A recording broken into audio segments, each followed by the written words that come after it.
사진은 빛이 좋을 때 한 장 더 남겨두는 게 좋습니다.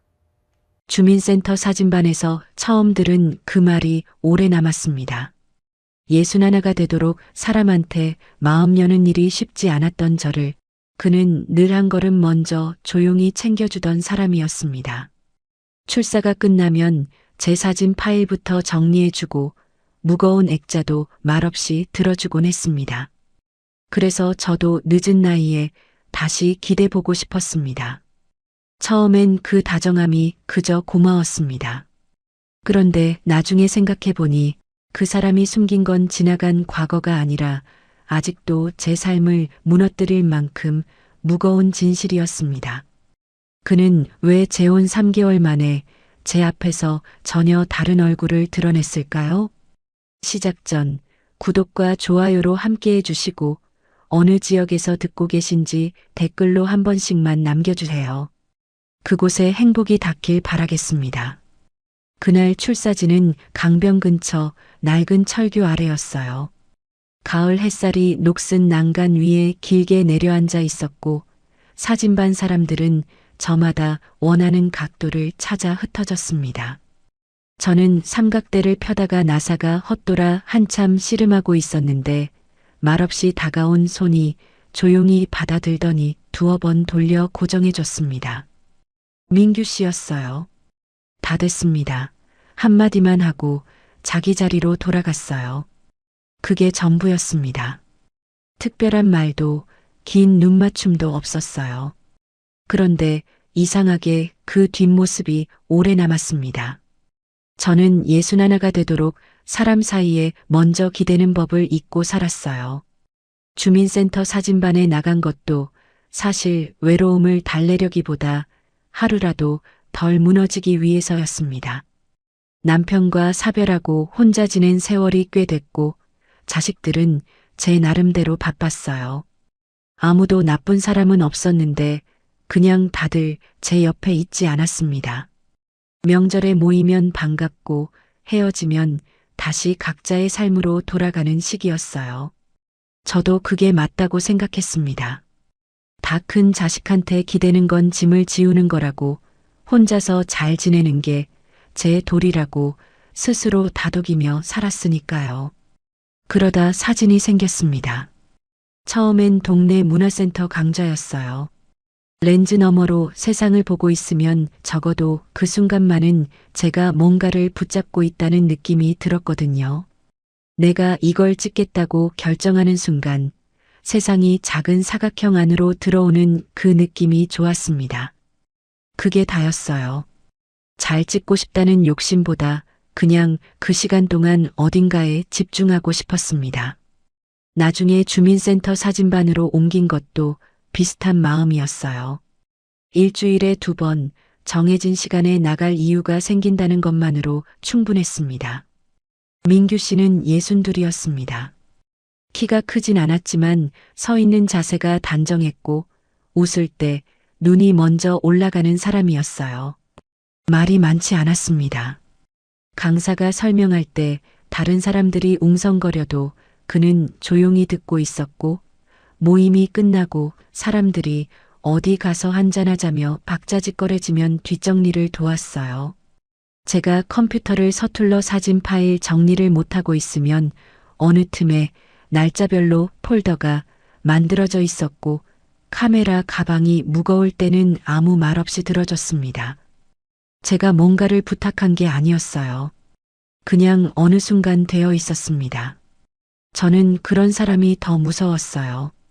요란하게 잘해주는 사람보다 말없이 챙겨주는 사람에게 더 오래 마음이 남기 때문입니다. 선물을 하고 밥을 사주는 건 누구나 할 수 있어요. 하지만 곤란한 순간에 먼저 알아차리고 다가오는 건 아무나 하는 일이 아니더라고요. 그게 습관처럼 자연스러운 사람은 오랫동안 누군가 곁에서 그렇게 살아온 사람이거나 아니면 그렇게 보이는데 익숙한 사람이거나 둘 중 하나라는 걸 그때는 몰랐습니다. 저는 그냥 그 사람이 원래 그런 사람이라고 생각했어요. 조심스럽고 무게가 있고 믿어도 되는 사람이라고요. 저는 조금씩 그 사람에게 기울고 있었습니다.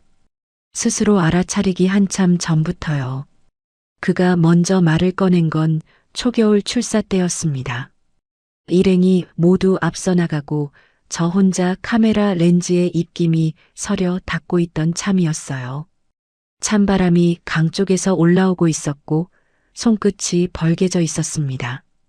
그가 옆에 서더니 한동안 말없이 같은 방향을 바라봤어요.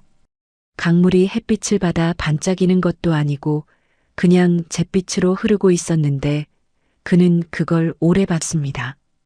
그러고는 조용히 물었어요. 나중에 식사 한번 할 수 있을까요? 질문이었는데 부탁처럼 들렸어요. 저는 잠깐 렌즈를 닦던 손을 멈췄다가 그래요 했습니다. 짧게 대답하고 나서 괜히 다시 렌즈를 닦았어요. 손이 떨렸거든요. 추위 때문인지 다른 이유 때문인지 그때는 구분이 안 됐습니다. 그게 시작이었습니다. 첫 식사는 사진반 근처 국밥집이었어요. 요란하지 않은 곳이었습니다. 그는 오래전 이혼한 이야기를 담담하게 했어요. 사이가 나빴던 건 아닌데 서로 다른 방향을 보고 있었다고 지금은 완전히 혼자라고 했습니다. 자식은 없었고 이제는 조용히 사는 게 맞는 것 같다고도 했어요. 저는 그 말이 거짓말처럼 느껴지지 않았습니다. 목소리에 힘이 빠져 있었거든요. 억울하거나 분한 기색이 아니라 그냥 오래 지나간 일처럼 평평하게 얘기했어요. 그 평평함이 오히려 믿음직스러웠습니다. 저도 비슷하게 제 이야기를 했습니다. 사별 이후 오랫동안 혼자였다고 자식들이 있지만 저는 짐이 되기 싫어서 거리를 뒀다고요. 그가 잠자코 듣더니 말했어요. 짐이라고 생각하게 만든 게 더 문제 아닌가요? 그 말이 마음에 걸렸어요. 오랫동안 아무도 그런 말을 해준 사람이 없었거든요. 자식들도 친구들도 다들 잘 지내고 있죠 했지 제가 왜 스스로를 짐으로 여기게 됐는지는 물어보지 않았습니다. 그 한마디가 유독 오래 남았어요. 밥을 먹고 헤어져 집에 돌아오는 길에도 자려고 누워서도 그 말이 떠올랐습니다. 우리는 3달 가까이 천천히 만났어요. 같이 출사를 다니고 사진전 준비를 하고 점심을 먹었습니다. 서두르는 사람이 없으니 오히려 자연스럽게 흘러갔어요. 그는 만날 때마다 크게 달라지지 않았습니다. 늘 제 속도에 맞춰 걸었고 제가 말하면 끝까지 들었어요. 사진을 찍다가 제가 같은 구도만 반복하고 있으면 잘못됐다고 하는 대신 저쪽 빛이 더 좋은 것 같다고 슬쩍 방향을 알려줬습니다. 나무라지 않고 이끄는 방식이었어요. 저는 그게 좋았습니다. 그러다 그의 봄, 그가 함께 살자고 했습니다. 저도 고민을 오래 했어요. 이 나이에 또 새로운 관계를, 이라는 말이 목 안에서 자꾸 걸렸거든요. 혼자 사는 것도 이제 익숙해졌는데 다시 누군가와 일상을 맞추는 일이 쉽지 않을 것 같았습니다. 상대방 방식에 맞추다가 제가 또 작아지는 건 아닐까 하는 두려움도 있었어요. 첫 번째 결혼이 나쁜 건 아니었지만 그 안에서 제가 얼마나 오래 저를 지우고 살았는지 알았기 때문입니다. 그 조심이 아직 남아 있었어요. 자식들한테 의논했더니 오히려 응원을 해줬습니다. 엄마가 좋은 분 만난 것 같다고 행복하게 사시면 된다고요. 사진반 사람들도 잘 됐다며 좋아했어요. 다들 민규 씨를 성실하고 조용한 사람이라고 알고 있었으니까요. 그리고 솔직히 제 마음이 오랜만에 따뜻했습니다. 봄 햇살이 낡은 창틀 틈으로 들어오는 것처럼 오래 닫혀있던 어딘가가 조금씩 열리는 느낌이었어요. 그 온기가 오랜 조심성을 마침내 넘어섰습니다. 우리는 작은 예식도 없이 혼인신고를 했어요. 사진반 사람들이 모인 자리에서 밥 한 끼로 인사를 나눴고 그걸로 충분했습니다. 누가 봐도 조촐했지만 저는 그 조촐함이 오히려 마음에 들었어요. 화려하게 꾸미지 않아도 된다는 게 이 나이에 맞는 방식인 것 같았거든요. 그날 그가 제 손을 잡으며 잘 부탁합니다 했을 때 저는 그 짧은 말이 참 듬직하게 느껴졌습니다. 말을 아끼는 사람이라서 그 몇 마디가 더 무거웠거든요. 살림을 합치고 나서도 그는 다정했어요. 아침에 먼저 일어나 물을 끓여뒀고 제가 늦잠을 자도 뭐라 하지 않았습니다.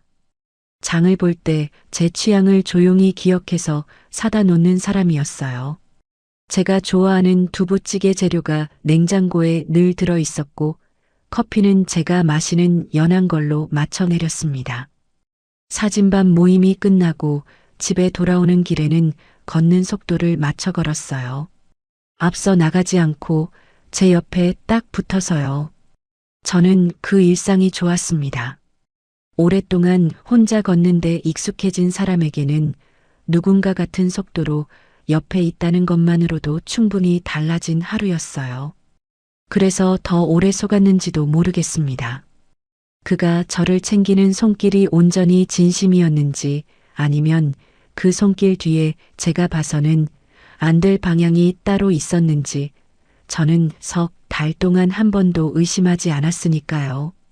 조용한 사람이라 깊이가 있는 줄 알았는데 어쩌면 그 고요함은 제 쪽을 향해 열려 있는 게 아니었을 수도 있습니다. 말을 아끼는 사람과 말을 숨기는 사람은 겉에서 보면 같아요. 둘 다 조용하고 둘 다 무게 있어 보이고 둘 다 믿음직스럽게 느껴지거든요. 그 둘을 구분하려면 시간이 필요합니다. 저한테는 그 시간이 석 달이었어요. 문제는 석 달이 지난 다음부터였습니다. 잘 챙겨주는 손길 뒤에 제가 한 번도 물어보지 않은 방향이 있었다는 걸 저는 그제야 보기 시작했어요. 묻지 않은 건 믿었기 때문이었는데 그 믿음이 제 눈을 가장 오래 가렸던 걸까요? 재혼 후 첫 한 달은 정말 꿈 같았어요. 아침에 눈을 뜨면 부엌에서 물 끓는 소리가 들렸고 창밖으로 햇살이 들어오는 방향이 혼자 살 때와 똑같은데도 왠지 달랐습니다. 공기가 달랐어요. 혼자일 때는 아침이 그냥 하루의 시작이었는데 누군가 먼저 일어나 물을 끓여둔 집에 눈을 뜨는 건 전혀 다른 느낌이었거든요. 저는 그 소소한 것들이 좋았습니다. 밥상에 마주 앉아 별말 없이 먹는 아침이, 출사를 나가기 전 서로 카메라 가방을 챙기는 것이, 저녁에 나란히 사진을 편집하는 것이 다 좋았어요. 주말마다 출사를 다녔습니다. 가을이 깊어지면서 단풍 든 산을 찾아다니기도 하고 오래된 시장 골목을 걷기도 했어요. 민규 씨는 사람 많은 곳을 별로 좋아하지 않았지만 제가 가고 싶다고 하면 군말 없이 따라 나섰습니다. 사진을 찍다가 제가 마음에 드는 구도를 못 찾아 한자리에서 한참 서 있어도 그는 옆에서 기다렸어요. 재촉하지 않았습니다. 오히려 저쪽 그늘이 더 좋을 것 같다고, 빛이 저 방향에서 오고 있다고 조용히 알려줬어요. 저는 그게 고마웠습니다. 함께 있는데 혼자인 것 같은 느낌이 없었거든요. 전시 준비도 같이 했습니다. 사진반에서 연말에 작은 전시를 열기로 했는데 출품작 고르는 것부터 액자 크기 정하는 것까지 둘이 같이 의논했어요. 그는 제 사진을 꼼꼼하게 봐줬습니다. 잘 찍었다는 말보다 이 사진에서 뭘 보고 싶었냐고 물어보는 사람이었어요. 그 질문이 저를 다시 생각하게 만들었습니다. 저는 그제야 예전보다 사진이 더 좋아졌습니다. 그때까지는 정말 그랬어요. 그런데 2달째에 접어들면서부터 작은 것들이 조금씩 어긋나기 시작했습니다. 처음에는 사소했어요. 출사 날짜를 잡아놨는데 당일 아침에 갑자기 일이 생겼다고 하거나 저녁 약속이 있다고 했는데 연락이 늦게 오거나 했습니다. 한두 번은 그럴 수 있다고 생각했어요. 살다 보면 예상치 못한 일이 생기는 거니까요. 저는 괜찮다고 했고 그도 미안하다고 했습니다. 그걸로 넘어갔어요. 그런데 그 일이 반복됐습니다. 이상한 건 패턴이었어요. 무작위로 일이 생기는 게 아니었습니다. 같은 요일 비슷한 시간대에 자꾸 일정이 어긋났어요. 처음엔 그냥 그런가 보다 했는데 달력을 보다가 문득 그 날짜들이 겹쳐 보였습니다. 매주 수요일 오후 그리고 격주 토요일 오전이었어요. 그 시간마다 그는 뭔가 급한 일이 생겼고 나중에 물어보면 지인 부탁이었다거나 처리할 게 있었다고 했습니다. 구체적인 말은 없었어요. 저도 처음엔 굳이 캐묻지 않았습니다. 재혼한 지 얼마 안 됐는데 일거수일투족을 확인하는 사람처럼 보이기 싫었거든요. 사진반 모임이 있는 날도 그랬어요. 중간에 전화 한 통을 받고 나면 표정이 굳었습니다.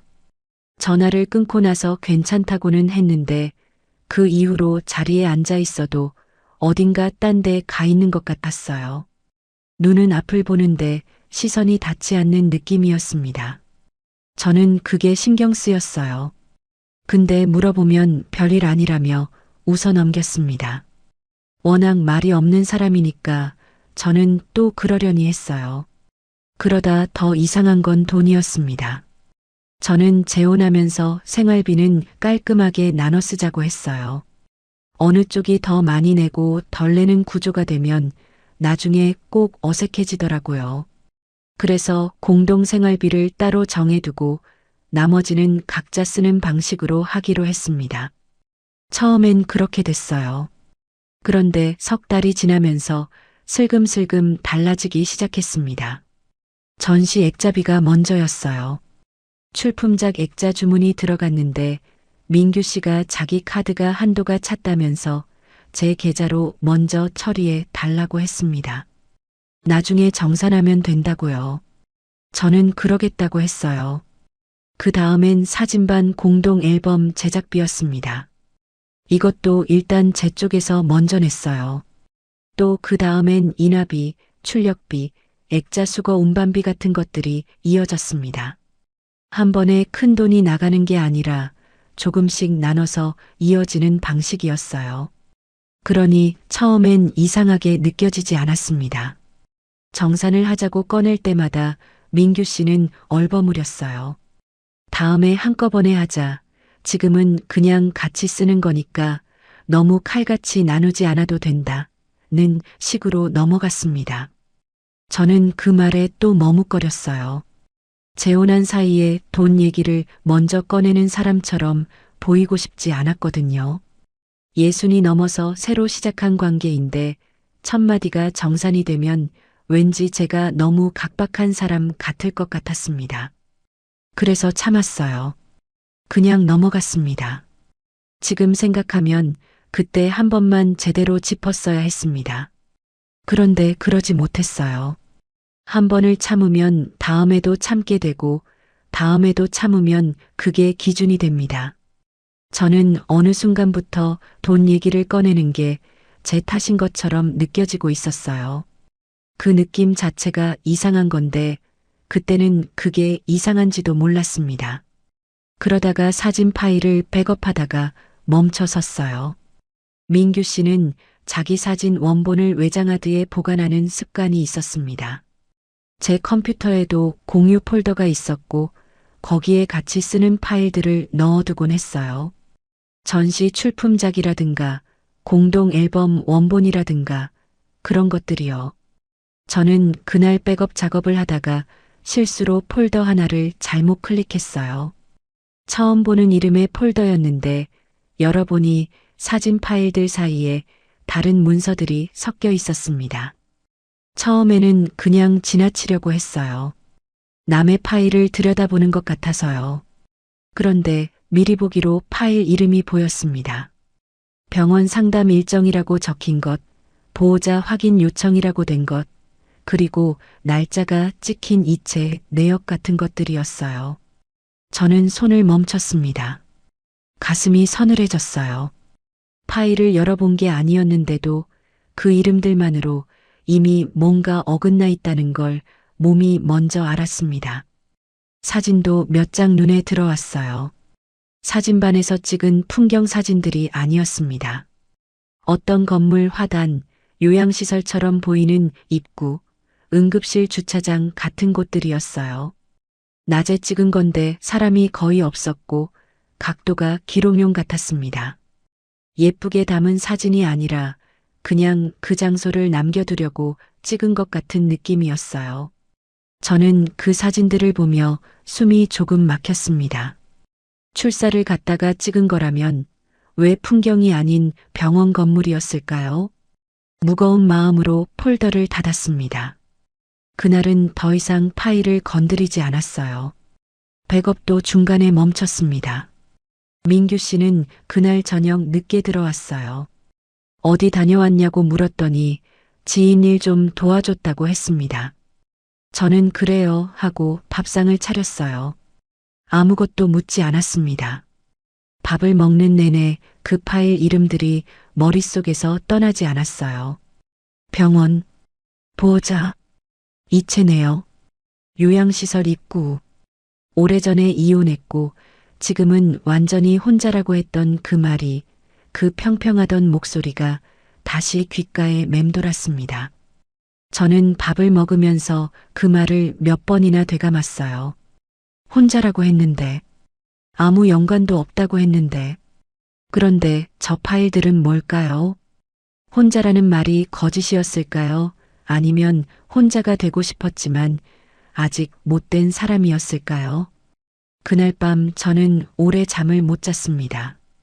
뒤척이면서도 괜찮겠지, 뭔가 이유가 있겠지, 라고 스스로를 달랬어요. 그런데 달래는 말을 속으로 반복할수록 오히려 더 잠이 안 왔습니다. 믿고 싶은 마음이 클수록 의심이 사라지지 않는다는 걸 그때 처음 알았어요.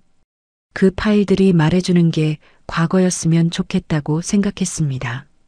지나간 일이고 이미 끝난 거라면 그냥 덮어두고 갈 수 있을 것 같았거든요. 그런데 이상하게 그 폴더는 오래된 냄새가 나지 않았어요. 날짜들이 최근이었고 파일이 정리된 방식이 지금도 계속 쓰이고 있는 폴더처럼 느껴졌습니다. 그 파일들이 과거가 아니라 지금이라면 저는 무엇 위에 서 있는 걸까요? 며칠을 그냥 지냈어요. 파일을 본 것도, 그 사진들이 남긴 서늘함도 속으로만 안고 있었습니다. 민규 씨는 달라진 게 없었어요. 아침에 물을 끓여뒀고 저녁엔 나란히 앉아 사진을 편집했습니다. 겉으로 보면 아무것도 바뀐 게 없었어요. 그래서 더 힘들었습니다. 제가 본 게 맞는 건지, 제가 너무 예민하게 받아들이는 건지 자꾸 스스로한테 물었어요. 확인하지 않은 걸 가지고 의심하는 건 아닌지, 그게 더 무서웠거든요. 그런데 마음이 한번 기울면 눈도 따라 기울더라고요. 그 전까지는 그냥 지나쳤던 것들이 보이기 시작했습니다. 민규 씨가 전화를 받을 때 자리를 피하는 버릇이 있다는 걸 그때서야 알았어요. 부엌에서 통화하다가 제가 들어오면 짧게 끊거나 목소리를 낮췄습니다. 저는 원래 그런 사람인 줄 알았어요. 사생활을 지키는 사람이라고, 통화를 남한테 들려주는 걸 싫어하는 사람이라고 생각했거든요. 그런데 그게 전부가 아니었습니다. 어느 날 저녁 민규 씨가 샤워를 하러 들어간 사이에 탁자 위에 놓인 그의 휴대폰 화면이 켜졌어요. 저는 일부러 보려던 게 아니었습니다. 그냥 지나치다가 화면이 켜진 게 눈에 들어왔어요. 문자였습니다. 발신자 이름은 저장이 안 된 번호였는데 내용 첫 줄이 미리 보기로 보였어요. 보호자 확인 다시 요청드립니다. 라고 적혀 있었습니다. 저는 그 자리에서 멈췄어요. 심장이 한 박자 늦게 뛰는 것 같았습니다. 보호자. 그 단어가 머릿속에서 탁 걸렸어요. 이혼한 사람한테 보호자 확인을 요청하는 곳은 많지 않습니다. 병원이거나 요양시설이거나 그것도 아니면 그에 준하는 곳이거나요. 저는 화면이 꺼질 때까지 그 자리에 서 있었습니다. 샤워 소리가 멈추기 전에 자리로 돌아왔어요. 민규 씨가 나오면서 피곤해 보인다고 했는데 저는 그냥 웃었습니다. 오늘 좀 피곤하다고 먼저 들어가겠다고 했어요. 방에 들어와서 불을 끄고 누웠는데 잠이 올 리가 없었습니다. 천장을 보면서 그 단어를 자꾸 되씹었어요. 보호자, 보호자 확인, 다시 요청, 다시라는 말이 걸렸어요. 처음이 아니라는 뜻이었거든요. 그 주가 지나고 나서 저는 결심을 했습니다. 더 이상 혼자 안고 있으면 안 되겠다 싶었어요. 모르는 채로 있는 게 편할 수도 있었지만 모르는 채로 편한 건 진짜 편한 게 아니더라고요. 속이 무거운 채로 웃는 게 더 지치는 일이었습니다. 저는 조용히 때를 기다렸어요. 기회는 며칠 뒤에 왔습니다. 민규 씨가 컴퓨터 작업을 하는 사이에 저는 공유 폴더를 다시 열었어요. 이번엔 실수가 아니었습니다. 그날 백업하다가 봤던 폴더를 찾아 들어갔어요. 파일 이름들이 그대로 있었습니다. 저는 천천히 하나씩 열어봤어요. 손이 떨렸지만 멈추지 않았습니다. 병원 외래 상담 일정표였어요. 날짜가 최근이었습니다. 올해 들어 꾸준히 이어져 있었어요. 보호자 이름 칸에 민규 씨 이름이 적혀 있었습니다. 환자 이름은 달랐어요. 저는 그 이름을 처음 봤습니다.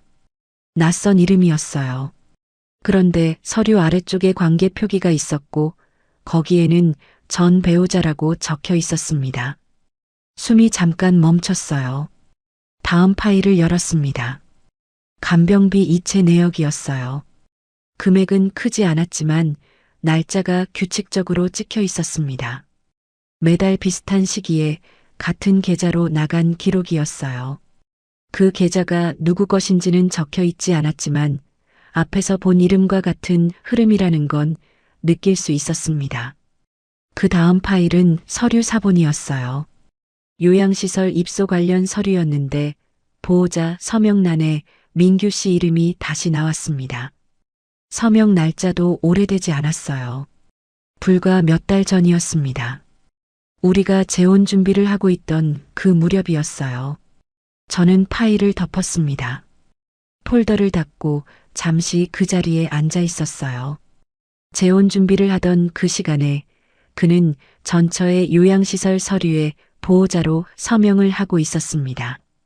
저한테는 한마디도 하지 않으면서요. 그날 저녁 저는 민규 씨한테 조용히 물었어요. 밥을 다 먹고 나서였습니다. 자리를 피하지 않으려고 식탁 앞에 앉은 채로 물었어요. 목소리가 흔들리지 않도록 신경을 썼습니다. 전처분 아직 연락되세요? 민규 씨가 찻잔을 내려놓으며 저를 봤어요. 표정이 굳었지만 놀란 표정은 아니었습니다. 이 질문이 언젠가 올 수 있다는 걸 알고 있었던 것 같았어요. 그는 잠시 있다가 입을 열었습니다. 법적으로는 완전히 끝난 사이가 맞다고 했어요. 이혼한 것도 관계가 정리된 것도 다 사실이라고요. 그런데 전처가 치매 판정을 받은 게 이혼하고 얼마 지나지 않아서였고 전처 쪽 가족이 사실상 손을 놓은 상태라 자기가 아니면 아무도 없는 상황이라고 했습니다. 법적으로는 남이지만 그냥 두기가 어려웠다고 이름만 걸어둔 거라고 했어요. 말하지 못한 건 제가 오해할 것 같아서였다고도 했습니다. 저는 그 말을 다 들었어요. 끊지 않고 끝까지 들었습니다. 그가 말을 마치고 나서도 한동안 아무 말 안 했어요. 창밖이 어두워져 있었고 부엌 불빛만 식탁 위에 내려앉아 있었습니다. 전처가 아픈 건 제가 미워할 일이 아니었어요. 그건 맞습니다. 치매를 앓는 사람을 두고 아무도 없다는데 그게 원망스럽지는 않았어요. 하지만 그건 별개의 문제였습니다. 제가 서러웠던 건 그 사실이 아니었어요. 저는 그 사실을 모르고 재혼을 결정했다는 게 서러웠습니다. 알았다면 달랐을 거예요. 당장 거절했을지, 더 천천히 생각했을지, 아니면 받아들였을지, 그건 모르겠습니다. 하지만 적어도 알고 결정했을 거예요. 저한테는 그 기회가 없었어요. 그 사람이 처음부터 말하지 않기로 결정했으니까요. 제가 선택할 기회를 그 사람이 먼저 가져간 겁니다. 목이 잠겼어요. 울고 싶지는 않았는데 목이 먼저 반응했습니다. 저는 낮게 말했어요. 그 사실을 알았다면 저는 재혼을 그렇게 쉽게 결정하지 않았을 거예요. 민규 씨는 아무 말도 못했습니다. 미안하다고 하지도 변명을 더하지도 않았어요. 그냥 찻잔만 두 손으로 감싸고 있었습니다. 그런데 더 기가 막힌 건 그 다음이었어요. 그가 생활비를 아끼자고 했던 일이 떠올랐습니다. 외식을 줄이자, 불필요한 지출을 줄이자, 전시 비용도 미리 계획을 세우자던 말들이요. 그러면서도 그의 계좌에서 규칙적으로 빠져나가는 돈은 따로 있었습니다. 간병비 이체 내역이 그거였어요. 저한테는 생활비를 나눠 쓰자고 하면서 전처 쪽 비용은 다른 항목에 섞어 처리하고 있었던 겁니다. 제가 낸 전시 비용들이 겹쳐 보였어요. 액자비, 인화비, 앨범 제작비. 나중에 정산하면 된다고 했던 그 돈들이요. 그게 정말 나중에 돌려줄 생각이었는지 아니면 그쪽 비용이 나가는 달에 제 쪽에서 먼저 나가게 해서 자기 부담을 줄이려던 건지 저는 그때서야 의심이 들었습니다. 그리고 그 의심은 아무리 털어내려 해도 떨어지지 않았어요. 민규 씨는 그날 밤 먼저 방에 들어갔어요. 저는 식탁에 혼자 한참 앉아 있었습니다. 불을 끄지 않은 채로요. 찻잔이 식어가는 걸 보면서 이것저것 생각했어요. 처음 만났던 날 삼각대를 고쳐주던 손이 생각났습니다. 렌즈에 서린 입김 국밥집에서 했던 말들, 짐이라고 생각하게 만든 게 더 문제라던 그 목소리도요. 그 말들이 다 진심이었는지 저는 더 이상 확신할 수 없었어요. 사람이 거짓말을 할 때 꼭 없는 말을 만들어내는 건 아니더라고요. 있는 말을 하지 않는 것도 거짓말이에요. 알면서 덮어두는 것도요. 민규 씨는 저한테 없는 말을 한 게 아니었습니다. 그냥 있는 말을 하지 않은 거예요. 완전히 혼자라는 말도, 다 정리됐다는 말도, 틀린 말은 아니었을 수 있어요. 하지만 그 말들 사이에 전처가 있었고, 요양시설이 있었고, 보호자 서명이 있었습니다. 저는 아내가 아니라 그 공백을 메우는 사람으로 들어간 건 아닐까요? 그가 저를 사랑해서 붙잡은 건지 아니면 자기 삶의 구멍을 막을 사람이 필요했던 건지 저는 그날 밤 그 답을 찾지 못한 채로 불을 껐습니다. 그날 밤 이후로 민규 씨와 저는 예전과 같은 것 같으면서도 달랐어요. 밥은 같이 먹었고 출사도 같이 나갔습니다. 사진반 모임에도 나란히 나갔어요. 겉으로 보면 아무것도 바뀐 게 없었습니다. 그런데 식탁 앞에 마주 앉아 있어도 공기가 달랐어요. 전처 이야기를 꺼낸 그날 이후로 우리 사이에는 말로 하지 않은 것들이 더 많아졌습니다. 저는 묻고 싶은 게 있어도 참았고 그는 설명해야 할 게 있어도 꺼내지 않았어요. 서로 건드리지 않기로 암묵적으로 합의한 것처럼 지냈습니다. 저는 그게 더 힘들었어요. 싸우는 것보다 조용한 게 더 무거울 때가 있거든요. 소리를 지르거나 따지면 적어도 뭔가 해소가 되는데 아무 말도 안 하고 옆에 있으면 그 무게가 고스란히 쌓입니다. 저는 아침에 눈을 뜨면 오늘은 어떻게 하루를 버텨야 하나 부터 생각하게 됐어요. 그 생각이 드는 순간 이미 뭔가 잘못됐다는 걸 알았습니다. 그러면서도 바로 나서지 못했어요. 이유가 몇 가지 있었습니다. 첫 번째는 체면이었어요. 예순이 넘어서 재혼했다가 또 관계가 깨졌다는 소리를 듣고 싶지 않았습니다. 사진반 사람들이 그렇게 좋아해 줬는데 몇 달 만에 끝났다고 하면 뭐라고 할지 그 시선이 무서웠어요. 두 번째는 전시였습니다.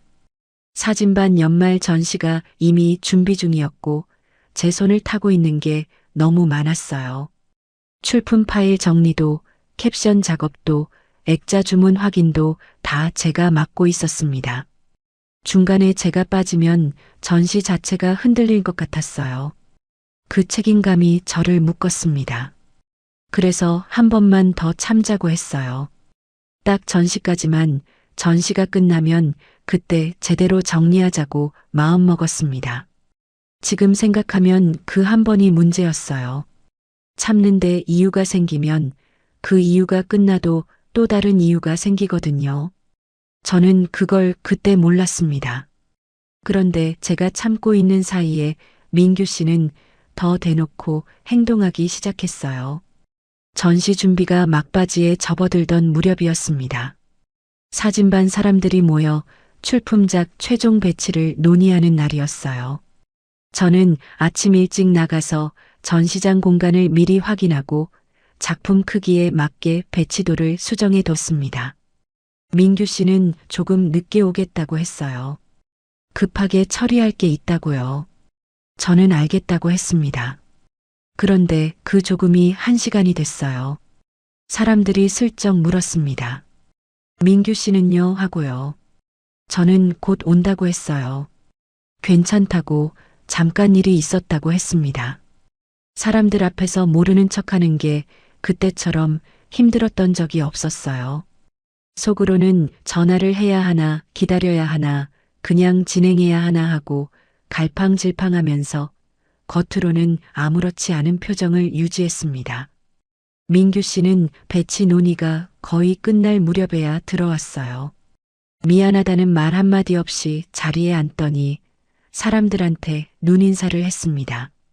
저는 그를 봤어요. 그도 저를 봤고요. 그런데 시선이 마주치자마자 그가 먼저 눈을 돌렸습니다. 미안함이 아니었어요. 그냥 불편한 걸 피하는 눈이었습니다. 저는 그 눈빛을 보고 가슴 한쪽이 싸늘해지는 걸 느꼈어요. 그날 돌아오는 길에 저는 한마디 했습니다. 1시간이 넘게 기다렸다고, 사람들 앞에서 설명하기가 곤란했다고요. 조용히 말했어요. 소리를 높이지 않았습니다. 그런데 민규 씨가 한 말이 이거였어요. 이해 좀 해달라고요. 어쩔 수 없는 상황이었는데 왜 자꾸 그러는 거예요? 자꾸 그러는 거냐고 했습니다. 저는 그 말에 입을 다물었어요. 따지고 싶었지만 따지지 않았습니다. 그 이해 좀 해달라는 말이 제가 몇 달 동안 얼마나 많이 들었는지 그 순간 한꺼번에 쏟아졌어요. 병원 연락이 오면 저를 혼자 두고 나갈 때도, 정산 얘기를 흐릴 때도, 늦게 들어와서 설명 한마디 없을 때도 그 말이었습니다. 이해해 달라고요. 이해는 상대가 노력하는 걸 봤을 때 하는 거예요. 매번 같은 말만 반복하는 건 이해를 구하는 게 아니라 양해를 강요하는 겁니다. 저는 그걸 그때서야 정확하게 알았어요. 그 뒤로 며칠이 더 지났습니다. 민규 씨는 점점 더 제 존재를 가볍게 대하기 시작했어요. 출사 준비를 해둔 날 아침에 병원 연락이 왔다며 혼자 나갔습니다. 저는 준비를 다 해두고 현관 앞에 서 있었어요.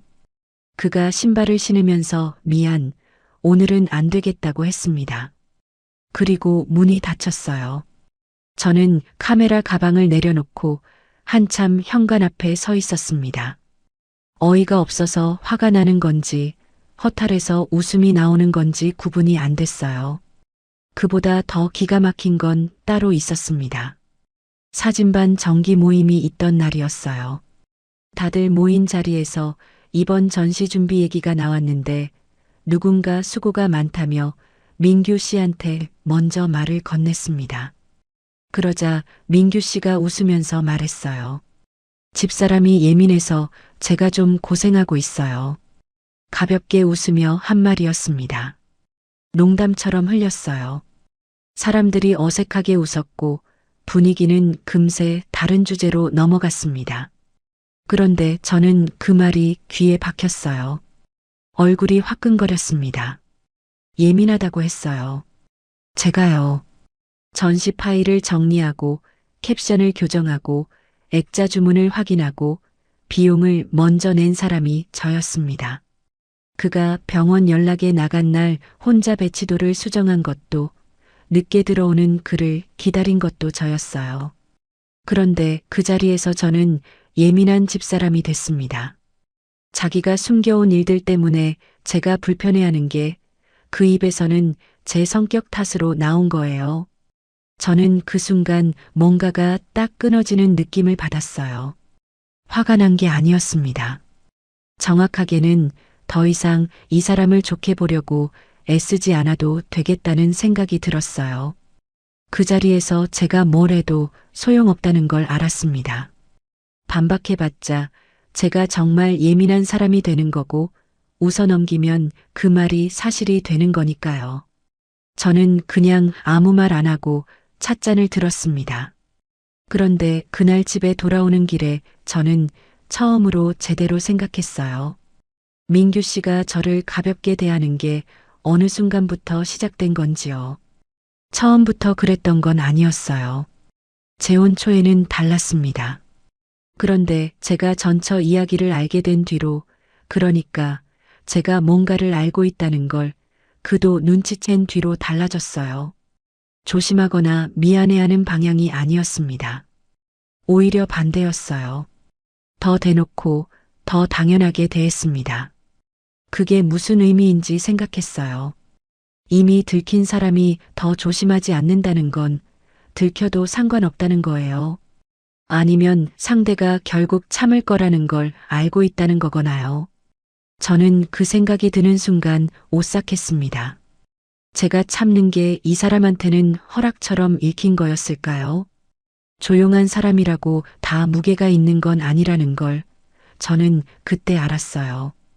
어떤 사람은 남 앞에서 소리치지 않는 대신 더 교묘하게 사람을 작게 만들더라고요. 말 한마디로 긁고 표정 하나로 무시하고 자리를 비워서 곤란하게 만들고 그러면서도 이해에 달라는 말로 마무리하는 방식이요. 저는 그 방식을 몇 달 동안 당하고 있었는데 그걸 예민하다는 말로 제 탓을 만들어버린 거였습니다. 그날 밤 저는 제 계좌 내역을 꺼내봤어요. 전시 관련 비용들을 하나씩 정리했습니다. 액자비, 인화비, 앨범 제작비, 운반비, 날짜별로 적어 내려갔어요. 금액이 하나씩 쌓이는 걸 보면서 이게 다 나중에 정산하면 된다는 말 아래 묻혀 있었구나 싶었습니다. 한 번에 큰 돈이 아니라 조금씩 나눠서 제가 감각하지 못하는 속도로 빠져나간 돈들이었어요. 그리고 저는 그 정산 내역을 지우지 않고 파일로 저장해뒀습니다. 왜 그랬는지는 그때 저도 몰랐어요. 그냥 남겨둬야 할 것 같았습니다. 뭔가를 준비하려는 게 아니라 제가 틀리지 않았다는 걸 제 스스로한테 증명하고 싶었는지도 모르겠어요. 내가 이상한 게 아니라 이 상황이 이상한 거라는 걸 눈으로 확인하고 싶었던 거죠. 그 파일이 나중에 생각지도 못한 자리에서 쓰이게 될 줄은 그때는 몰랐습니다. 전시까지만 참자고 했는데 전시는 이제 며칠 남지 않았어요. 그리고 저는 이미 알고 있었습니다. 이 사람이 끝까지 자기 잘못보다 자기 불편을 먼저 챙기는 사람이라는 걸요. 전시가 끝나도 또 다른 이유가 생길 거라는 것도요. 그가 정말 감춘 건 전처 문제였을까요? 아니면 저를 가볍게 여기는 본심이었을까요? 오픈식 전날 밤 저는 거의 잠을 못 잤어요. 내일 전시가 잘 마무리되면 그 다음을 생각하겠다고 마음먹었는데 막상 자려고 누우니까 머릿속이 조용해지지 않았습니다. 천장을 보면서 지난 몇 달을 되감았어요. 처음 만났던 철교 아래 출사 날부터 삼각대를 고쳐주던 손, 국밥집에서 했던 말들, 혼인신고를 하던 날 아침까지요. 그 장면들이 하나씩 지나가는데 어느 것도 따뜻하게 느껴지지 않았습니다. 예전엔 그 기억들이 좋았는데 이제는 그 뒤에 무엇이 숨겨져 있었는지를 알아버려서 그냥 볼 수가 없었어요. 새벽 4시쯤 됐을 때 저는 그냥 일어났습니다. 부엌에서 물을 끓여 따뜻하게 마셨어요. 민규 씨는 방에서 자고 있었습니다. 저는 부엌 불빛 아래 혼자 앉아서 오늘 하루를 어떻게 버텨야 하나 생각했어요. 전시는 제대로 마무리해야 했습니다. 사진반 사람들이 함께 준비한 자리였고 제 작품도 걸려 있었으니까요. 민규 씨 때문에 제 것까지 망가지는 건 싫었어요. 그러니까 오늘 하루만큼은 버텨야 했습니다. 날이 밝자마자 전시장으로 나갔어요. 사진반 강사님과 몇몇 분들이 이미 나와 계셨습니다. 작품 배치가 전날과 조금 달라진 부분이 있었고 액자 높이가 맞지 않는 것도 있었어요. 저는 그것부터 손봤습니다. 캡션 패널 하나가 글자 간격이 어긋나 있었는데 출력소에 다시 연락해서 오전 중으로 교체하기로 했어요. 이런 일들을 하나씩 처리하면서 손이 바빠지니까 오히려 머리가 좀 비워졌습니다. 몸을 움직이고 있으면 생각이 잠깐 멈추거든요. 민규 씨는 곧 나온다고 했어요. 행사 시작까지 2시간 남았을 때 그 말을 들었는데 저는 그냥 알겠다고 했습니다. 더 묻지 않았어요. 어차피 기대하지 않으면 실망도 없다는 걸 그 무렵엔 이미 알고 있었거든요. 저는 혼자서 마저 준비를 했습니다. 방명록 테이블을 정리하고 음료 세팅을 확인하고 출품작 목록이 적힌 안내지가 제대로 놓였는지 돌아봤어요. 사람들이 하나둘 들어오기 시작했습니다. 사진반 가족분들도 오셨고 지인들도 오셨어요. 전시장이 조금씩 채워지면서 분위기가 따뜻해졌습니다. 사람들이 작품 앞에 서서 이야기를 나누는 걸 보면서 저는 그래도 이 순간만큼은 괜찮다고 생각했어요.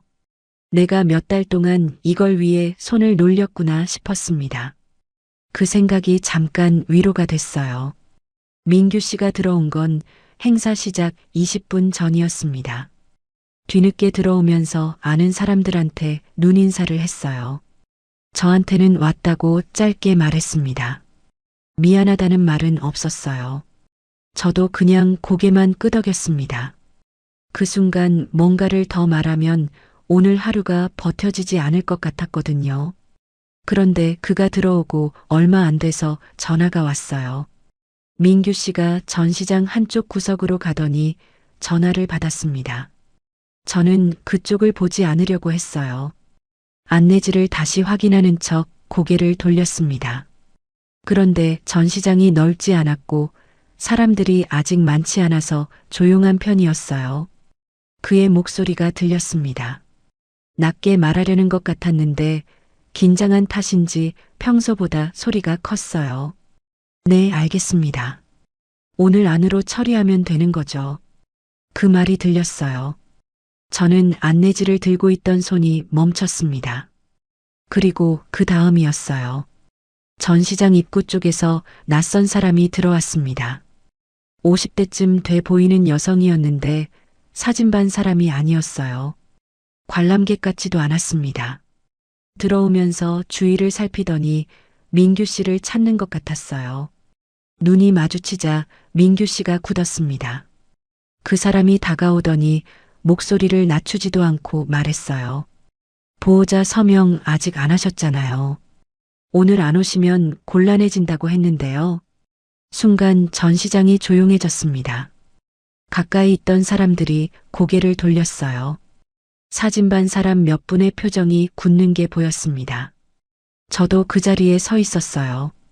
이미 다 알고 있는 내용이었는데 그 말이 이 공간에서 다른 사람들 앞에서 터져 나오는 건 전혀 다른 일이었습니다. 알고 있는 것과 공개되는 것은 달라요. 저는 얼굴이 화끈거리는 걸 느꼈어요. 민규 씨가 황급히 그 사람을 데리고 입구 쪽으로 나갔습니다. 잠시 술렁이던 전시장이 다시 제자리를 찾으려는 듯 했어요. 사람들이 어색하게 시선을 작품 쪽으로 돌렸습니다. 저는 그 자리에서 움직이지 않았어요. 움직일 수가 없었습니다. 머릿속이 하얗게 됐다가 오히려 이상하게 차분해졌어요. 그 차분함이 무서웠습니다. 울거나 화가 나는 게 아니라 그냥 조용해지는 느낌이요. 뭔가 결정이 내려지기 직전에 고요함 같았어요. 민규 씨가 돌아왔습니다. 들어오면서 주위를 한번 둘러봤어요. 사람들이 보고 있었습니다. 그가 당황한 얼굴로 저를 봤어요. 저도 그를 봤습니다. 그 눈빛 안에서 뭔가를 읽으려고 했는데 그가 먼저 말을 했어요. 사람들 앞에서였습니다. 집사람이 좀 예민한 편이라 제가 설명을 제대로 못했네요. 별일 아닌데 오해가 생겼어요. 웃으면서 했습니다. 가볍게 그냥 해명하듯이요. 저는 그 말을 들으면서 숨을 한번 골랐어요. 예민하다는 말이 또 나왔습니다. 지난번 모임에서도 그 말을 들었는데 이번엔 더 공개적이었어요. 자기가 숨겨온 일이 드러난 그 자리에서 그는 저를 앞세워 방패로 썼습니다. 내가 예민해서 생긴 오해라고, 별일 아니라고요. 몇 달 동안 참아온 것들이, 혼자 처리해온 것들이, 모른 척 기다려온 시간들이 그 말 한마디로 제 성격 탓이 됐어요. 그 말이 제일 오래 남는다고 했던 게 이 순간이에요. 저는 그 자리에서 바로 전시 진행을 맡은 강사님한테 다가갔습니다. 조용히 말했어요. 죄송한데 제 공동 출품작 철회 요청을 드려야 할 것 같다고요. 강사님이 놀란 눈으로 저를 봤어요. 저는 표정을 바꾸지 않았습니다. 할 수 있었던 건 준비가 돼 있었기 때문이에요. 출품 원본 최종본이 제 외장하드에 있었습니다. 캡션 등록 메일도 제 계정으로 연결돼 있었어요. 공동 출품으로 올라간 작품이었지만 실질적인 파일 관리는 전부 제 손에 있었습니다. 저는 가방 안에서 외장하드를 꺼냈어요. 그리고 정산 내역도 꺼냈습니다. 며칠 전 밤에 혼자 정리해서 파일로 저장해 뒀던 것이었어요. 액자비, 인화비, 앨범 제작비, 운반비, 날짜별로 정리된 제 계좌 출금 내역이었습니다. 거기에 더해서 민규 씨 폴더에서 받던 병원 문자 수신 날짜, 보호자 서명 요청이 들어온 날짜들을 따로 적어둔 메모도 있었어요. 제가 이상한 게 아니라는 걸, 이 상황이 이상한 거라는 걸 눈으로 보여줄 수 있는 것들이었습니다. 저는 그것들을 조용히 꺼내 놓았어요. 소리를 지르지 않았습니다. 사람들한테 설명하려고 한 것도 아니었어요. 그냥 강사님 앞에 그리고 민규 씨가 볼 수 있는 자리에 천천히 내려놓았습니다. 민규 씨가 그걸 봤어요. 처음으로 아무 말도 못했습니다. 웃음기가 사라졌어요. 아까까지 사람들 앞에서 능청스럽게 말하던 그 얼굴이 그대로 굳었습니다.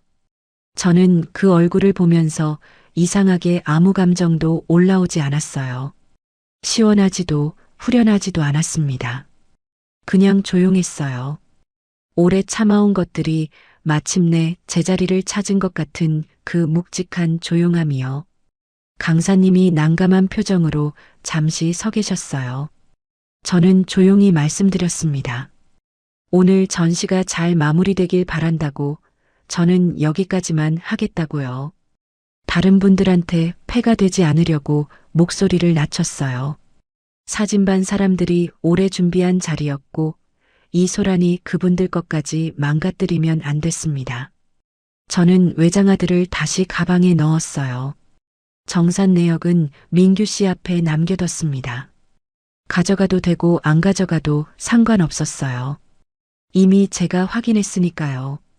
제가 이상한 게 아니라는 걸, 예민한 게 아니라는 걸 저 스스로한테 증명한 거였으니까요. 전시장을 나오면서 뒤를 돌아보지 않았습니다. 햇빛이 생각보다 강했어요. 눈이 부셨습니다.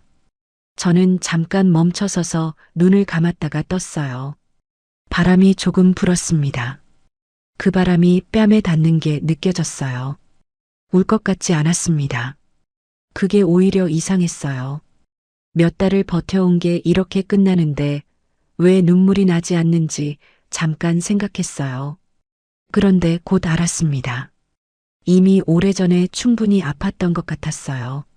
모르던 걸 알게 된 그 밤에 혼자 식탁에 앉아 찻잔이 식어가는 걸 보던 그 밤에 현관 앞에서 카메라 가방을 내려놓던 그 아침에 저는 이미 조금씩 마음을 정리하고 있었던 것 같았습니다.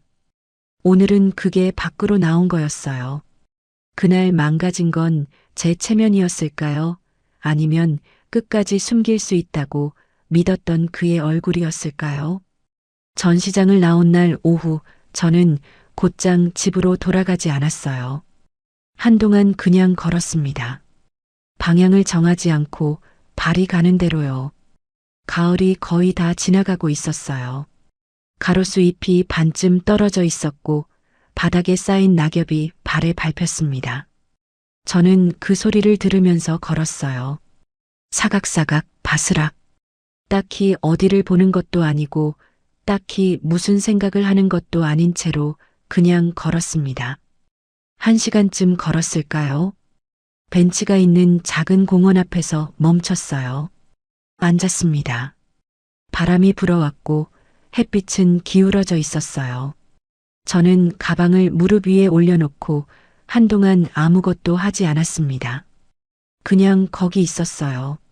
숨을 쉬고 바람을 맞고 낙엽 소리를 들었습니다.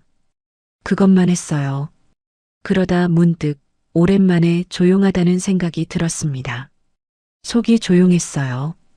몇 달 동안 뭔가를 참거나 의심하거나 버티거나 모른 척하거나 하면서 살았는데 그게 다 내려진 것 같은 느낌이었어요. 아직 아무것도 해결된 게 없는데 이상하게 가벼웠습니다. 이게 후련한 건지 아니면 그냥 지쳐서 감각이 없어진 건지 그때는 구분이 안 됐어요. 그래도 괜찮았습니다. 조용한 것만으로도 충분했어요. 집에 들어간 건 저녁이 됐을 때였습니다. 민규 씨는 먼저 와 있었어요. 거실에 앉아 있었는데 제가 들어가자 일어났습니다. 저는 가방을 내려놓고 외투를 걸었어요. 그를 보지 않았습니다. 부엌으로 들어가서 물을 한 잔 마셨어요. 민규 씨가 말을 꺼냈습니다. 사정이 있었다고 했어요. 자기도 어쩔 수 없는 상황이 있었다고 나쁜 마음으로 한 게 아니라고 했습니다. 이해해달라는 말도 또 나왔어요. 저는 물컵을 내려놓고 그를 봤습니다. 그 말들이 귀에 들어오긴 했는데 이상하게 멀었어요. 예전 같으면 그 말에 흔들렸을 텐데 그날은 그냥 들렸습니다. 저는 아무 말도 하지 않았어요. 변명을 반박하고 싶지 않았습니다. 어차피 그 사람이 하는 말은 제가 이미 다 들은 말이었거든요. 이해해달라, 별 수 없었다, 나쁜 마음이 아니었다. 그 말들이 몇 달 동안 반복됐고 저는 그때마다 이해하려고 했어요. 그런데 이해는 제 쪽에서만 계속됐습니다. 그쪽에서는 아무것도 달라지지 않았어요. 저는 짐을 정리하기 시작했어요. 그날 바로 다 뺀 건 아니었습니다. 며칠에 걸쳐서 했어요. 제 옷부터 시작해서 책, 카메라 장비, 소소한 살림들을 차례로 분리했습니다. 서두르지 않았어요. 덤덤하게 하나씩 했습니다. 이상한 건 짐을 쌀수록 오히려 마음이 가벼워졌다는 거예요. 뭔가를 잃는 기분이 아니었습니다. 오히려 제 것을 되찾아오는 느낌이었어요. 민규 씨는 처음 며칠은 잡으려고 했습니다. 너무한 거 아니냐고 했어요. 이 나이에 그렇게까지 해야 하느냐고도 했습니다. 그 말을 들으면서 저는 오히려 마음이 정리됐어요. 끝까지 자기 잘못보다 자기 불편이 먼저인 사람이었거든요. 제가 나가는 게 너무하다고요. 자기가 숨긴 게 아니라 제가 나가는 게 너무한 거라고요. 그 순서가 그 사람한테는 그렇게 보이는 거였습니다. 저는 그 말에 대꾸하지 않았어요. 대신 정산 이야기를 꺼냈습니다. 전시 관련 비용, 공동생활비 중 제가 먼저 낸 부분, 액자비 인화비 앨범 제작비, 날짜별로 정리해둔 내역을 꺼내서 전달했어요. 받을 게 있으면 받겠다고 줄 게 있으면 드리겠다고 했습니다. 감정 없이 말했어요.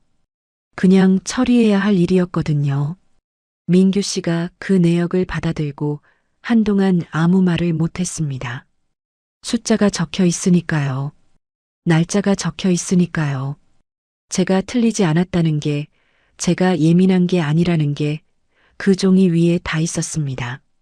말로는 어떻게든 뒤집을 수 있는데 기록 앞에서는 아무 말도 못 하더라고요.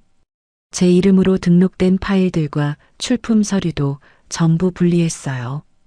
캡션 등록 계정, 출품 원본 파일, 공동 앨범 원본, 전시 관련해서 제 손을 탄 것들을 전부 정리했습니다. 민규 씨 것은 민규 씨한테 돌려줬고 제 것은 제 외장하드에 담았어요. 깔끔하게 나눴습니다. 오래 걸리지 않았어요. 처음부터 제 것과 그의 것이 섞이지 않게 관리해 왔거든요. 그게 습관이었는데 나중에 보니 그 습관이 저를 지켜줬습니다. 혼자가 되고 나서 첫 며칠은 허탈했어요. 아침에 눈을 뜨면 물 끓는 소리가 없었습니다. 제가 직접 끓여야 했어요. 그 소리가 없다는 게 처음에는 이상하게 크게 느껴졌어요. 아침마다 그 소리에 익숙해져 있었거든요. 그런데 며칠이 지나자 그냥 제 아침이 됐습니다. 제가 물을 끓이고, 제가 마시고, 제가 하루를 시작하는 거요. 나쁘지 않았어요. 사진반은 계속 나갔습니다. 처음엔 어떤 얼굴로 가야 하나 싶었어요. 사진반 사람들이 다 알고 있는 상황이었으니까요. 오픈식 날 있었던 일을 모르는 사람이 없었습니다. 그래도 나갔어요. 사진은 제가 좋아서 시작한 거였고 그 사람 때문에 제가 좋아하는 걸 잃고 싶지 않았거든요. 사진반 사람들 중 몇몇이 나중에 따로 연락을 해줬어요. 미안했다고 했습니다. 자기들도 뭔가 이상하다고 느꼈는데 말을 못했다고요. 저는 괜찮다고 했어요. 진짜로 괜찮았습니다. 그분들 탓이 아니었거든요.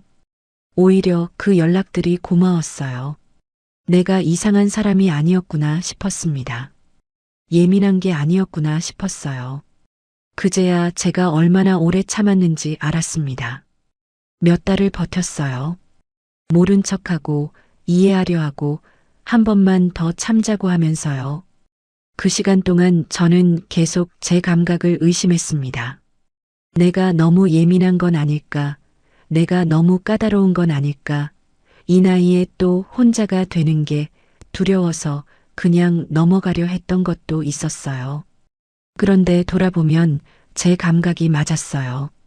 처음 파일을 봤을 때 서늘했던 그 느낌, 보호자 문자를 봤을 때 심장이 한 박자 늦게 뛰던 그 느낌, 사람들 앞에서 예민하다는 말을 들었을 때 뭔가 딱 끊어지던 그 느낌. 다 맞았습니다. 저는 그 감각들을 너무 오래 의심했어요. 불편한 걸 불편하다고 느끼는 게 예민한 게 아닌데 그 말을 너무 오래 들어서 스스로도 헷갈렸던 거예요. 조용한 다정함에 속아 늦은 나이에 다시 손을 잡았습니다. 그 다정함이 전부 거짓이었다고는 생각하지 않아요. 어느 부분은 진심이었을 수도 있어요. 삼각대를 고쳐주던 손, 사진 파일을 날짜별로 정리해주던 것, 짐이라고 생각하게 만든 게 더 문제라던 그 말. 그 순간들이 다 계산이었다고 하면 저도 너무 서럽거든요. 하지만 진심이 있었다 해도 숨긴 게 있었다는 건 달라지지 않아요. 저를 선택했다면 제가 선택할 기회도 줬어야 했습니다. 그게 없었어요. 그 사람은 저한테 선택의 기회를 주지 않았어요. 자기가 먼저 결정하고 저를 그 안에 넣었습니다. 저는 그 구조 안에서 아내가 아니라 빈자리를 채우는 사람이었어요. 결국 저를 지켜낸 건 감정이 아니었습니다. 기록이었어요. 파일 날짜, 계좌 내역, 문자 한 줄. 제가 틀리지 않았다고 말해준 건 그것들이었습니다. 소리치지 않아도 됐어요. 울지 않아도 됐습니다. 그냥 기록이 있으면 됐어요. 기록은 흔들리지 않거든요. 기억은 흐릿해지고 말은 뒤집히고 감정은 지치지만 날짜가 찍힌 기록은 그대로예요. 저는 이제 압니다. 늦은 나이에 더 무서운 건 혼자가 되는 게 아니에요. 누군가의 숨긴 삶에 내 인생을 끼워 넣는 일입니다. 혼자는 외롭지만 내 것이에요. 그런데 누군가의 빈자리를 채우는 삶은 외로운 데다가 내 것도 아닙니다. 저는 그걸 몸으로 배웠어요. 값비싼 수업이었지만 이제는 압니다. 사진은 지금도 찍어요. 얼마 전 주민센터 사진반에서 새 출사 일정이 잡혔습니다. 저는 혼자 카메라 가방을 들고 나갔어요. 삼각대는 제가 직접 폈습니다. 나사가 헛돌면 제가 직접 고쳤어요. 누군가 고쳐주길 기다리지 않았습니다. 셔터를 누르는 순간 오랜만에 그 느낌이 돌아왔어요. 내가 이걸 찍겠다고 결정하는 순간 세상이 작은 사각형 안으로 들어오는 그 느낌이요. 그게 여전히 좋았습니다. 아무것도 달라지지 않은 것 같으면서 사실은 많이 달라져 있었어요. 저한테 남은 게 없어진 게 아니라 제 것이 아니었던 게 거쳐나간 거였으니까요. 무너진 건 제 인생이 아니었습니다. 제가 믿었던 거짓말이었어요. 그리고 저는 지금 그 거짓말이 거친 자리에서 다시 셔터를 누르고 있습니다. 여러분이라면 저처럼 끝까지 참았을까요? 아니면 첫 번째 기록을 봤을 때 바로 돌아섰을까요?